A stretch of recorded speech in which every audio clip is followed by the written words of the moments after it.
di Jakarta Pusat mendadak viral di media sosial lantaran karyawannya dianiaya oleh CEO.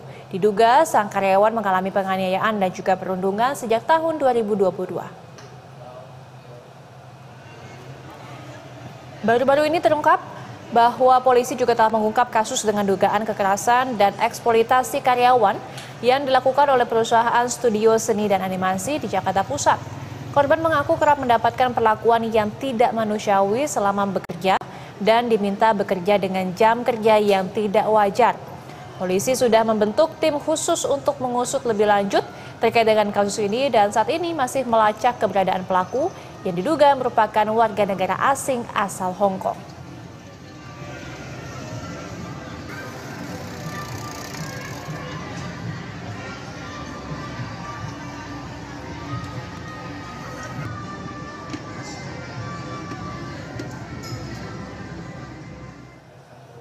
Untuk mengetahui lebih lanjut terkait dengan kasus penganiayaan terhadap karyawan di sebuah perusahaan animasi, kita sudah tergabung bersama dengan jurnalis BTV Alvida Rizky dan juru kamera Eko Miyadi di sana. Selamat siang, Alvida.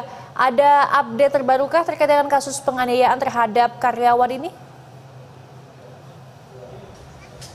Selamat siang Didis dan juga pemirsa, dapat kami informasikan bahwa polisi sudah turun tangan untuk mendalami kasus dugaan kekerasan dan juga eksploitasi pekerja yang dilakukan oleh perusahaan animasi di Jakarta Pusat.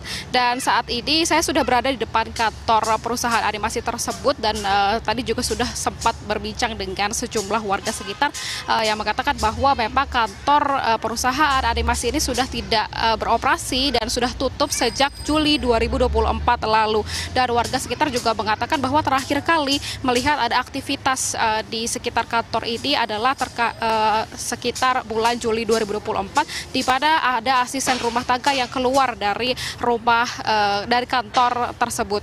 Dan untuk diketahui juga pelaku dari kekerasan dan eksploitasi karyawan ini diduga merupakan warga negara asing asal Hong Kong yang merupakan pemilik dari perusahaan animasi tersebut yang berinisial CL dan juga KL. Dan saat ini kepolisian memang benar masih melakukan penyelidikan lebih lanjut dan juga pelacakan terkait keberadaan dari kedua pelaku tersebut. Dan untuk sebagai informasi, Didis, pertama kali kasus ini mencuat begitu ramai diperbincangkan oleh publik adalah pertama kali dipublikasikan diunggah oleh korban yang merupakan karyawan dari perusahaan animasi ini, dan korban mengaku bahwa memang kerap mengalami kekerasan dan juga eksploitasi kerja selama bekerja di perusahaan ini.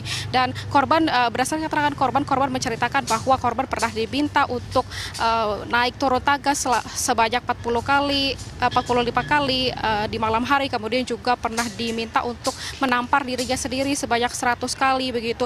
Kemudian juga dari selain di samping dari kekerasan yang dialami oleh korban yang tidak hanya sekali dua kali dialami begitu, tetapi korban juga mengalami eksploitasi kerja, yakni bekerja dengan waktu yang tidak wajar begitu.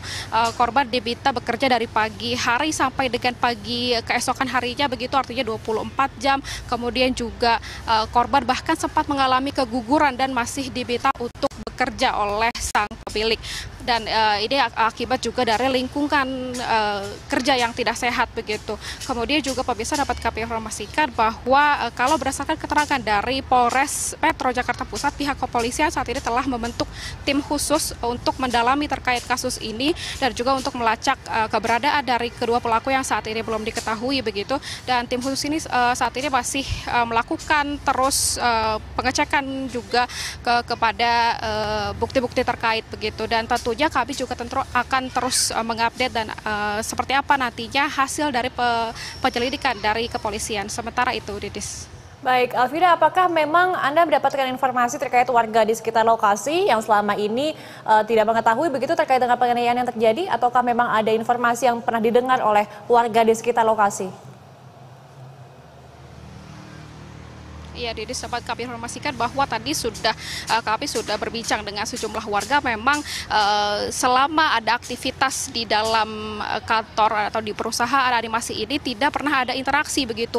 Warga tidak pernah berinteraksi dengan karyawan maupun satpam atau petugas keamanan dari kantor ini. Memang katanya sangat tertutup begitu, tidak ada interaksi sebelumnya, dan tidak diketahui juga bahwa ternyata ada penyiksaan dan juga eksploitasi pekerja di perusahaan ini. Dedis. Baik, terima kasih atas informasinya jurnalis PTV Alvida Rizky serta juru kamera Komiadi. Selamat bertugas kembali.